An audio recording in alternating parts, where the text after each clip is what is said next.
I think that's one thing that I really appreciate about the quality of the reports that you do put out, is there's always one or two pieces that a reader will pick up that they can almost apply into their trading now, and they're quite actionable. Sure, there are, like you said, you're running a business, and it's actually introducing a new course that you've got coming out about exchange traded funds. But even if someone didn't end up getting that course, they're just really good, high quality reports.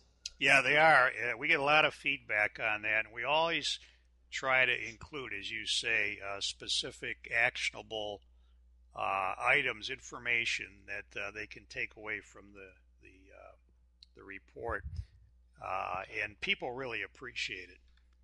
Yeah, well, I do. I sat down and I had a good read over it, and I actually scribbled out a few questions, if I may, since I've got you on the line. I Sure. might Yeah. use this to get some of my own questions answered.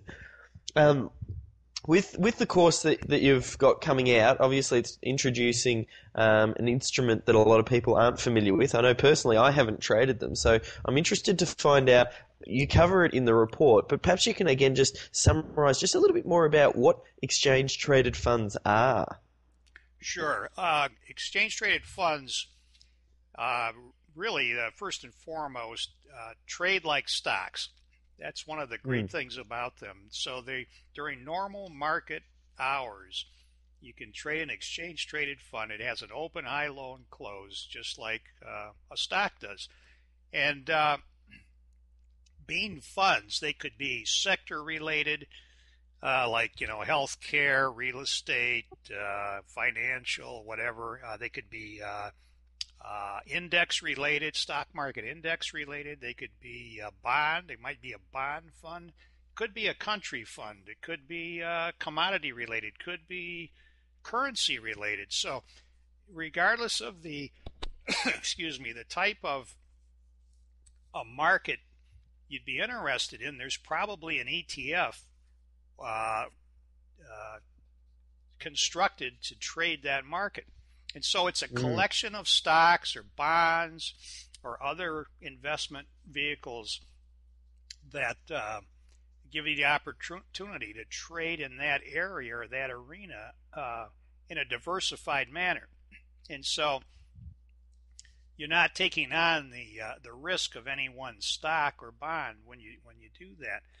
Now, compared to mutual funds, ETFs are more cost and tax efficient, and because they trade like stocks, you can actually trade in and out of them. They are designed as trading vehicles. Mutual funds are not. Mutual funds don't want you to trade in and out. They want you to park your money mm. there and leave it there. So that's a big advantage. They're a fast-growing type of product. In the U.S., there's currently over 600 traded, and I know worldwide they're growing fast as well.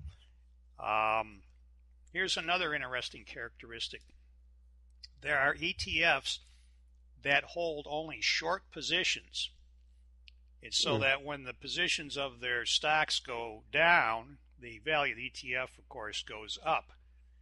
And so for those that are a little concerned about shorting stocks or markets, instead they can buy an ETF that's short so that they don't have to short it themselves. The ETF does it for them.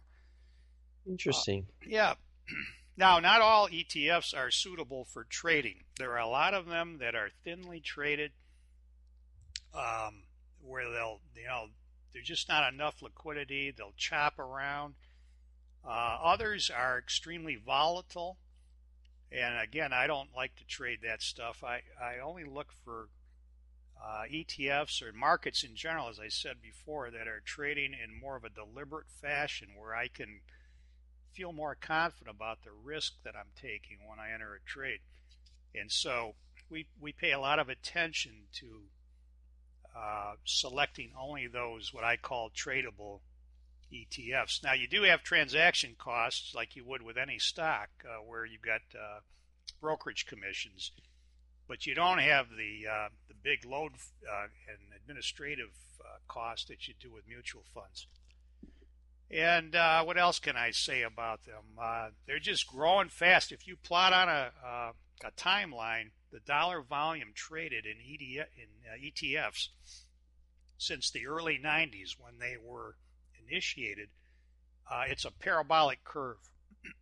So they're catching on and growing faster and faster. And I think part of it's because a large part of it is that people are disenchanted with, traditional investment models where you put all your money into mutual funds, buy and hold, and what I call buy, hold, and hope basis. Yeah.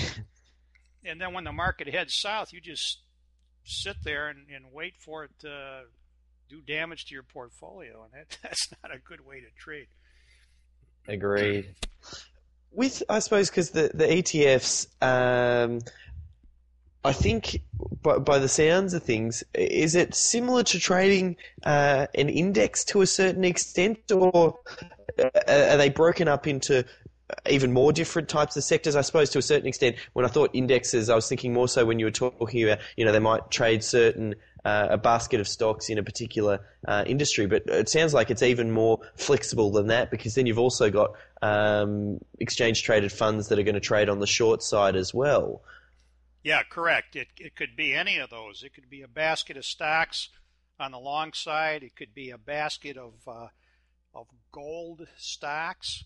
It could be a basket of bonds or treasury notes. It could be a basket of short stocks, or it could be an index fund like the S&P 500 ETF is the SPY, the SPY, which tracks the S&P 500 index.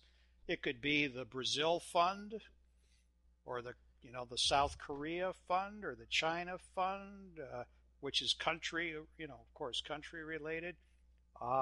That's what's so exciting about these ETFs, because you've got that kind of flexibility. But what I really like is the fact that you're able to dramatically minimize stock-specific risk. So, for example, if you were long Bear Stearns here a week ago, you'd be pretty sad. Pretty sad. Went to zero over the weekend. It went down to $2 from $30 after it had dropped from $100 a year ago.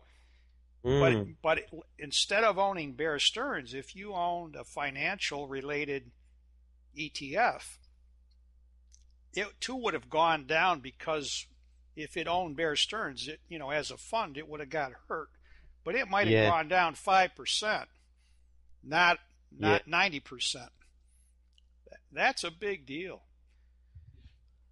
I think people can feel a little bit more secure going for those type of things. I know that's why personally I've sort of in the past have talked about mutual funds to a certain extent, especially in emerging economies like your China, your India, your Russia, because you're getting so much growth in those areas. I see, investing in those areas is a great idea, especially if you're going for, things that are listed, regulated, and run legitimately on stock exchange, not just, funneling your money over into these countries. But something like this sounds even more interesting because of the fact that, like you said, there's a certain amount of lag that you get when you're trading mutual funds, whereas by the sounds of things, by trading these exchange-traded funds, it's like trading a stock and being able to take advantage of those different markets. Exactly.